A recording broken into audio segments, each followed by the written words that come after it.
Akin nakarap. Ha? Oo, okay na.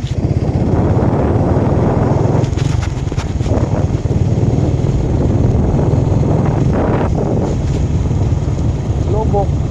Lubok daw kasunod ba? Ah, lubo. Sa floating cottage. Pero pag mga 500 lang, sakay tayo Saan? sa floating cottage. Anong gagawin natin daw? Kakain. Habang kumakain ay nagbabangka. Ibo yun, boy. Libo ngayon, alam mo ulit. Bako na talang libo. Kasama na pagkain. Hindi lang pala doon, marami din pala pwesto-pwesto, no?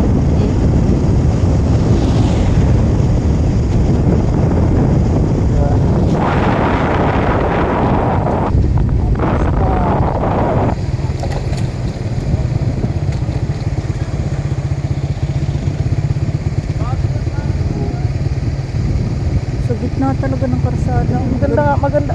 Yung akin nga, baka hindi yung sa gitna yung akin eh.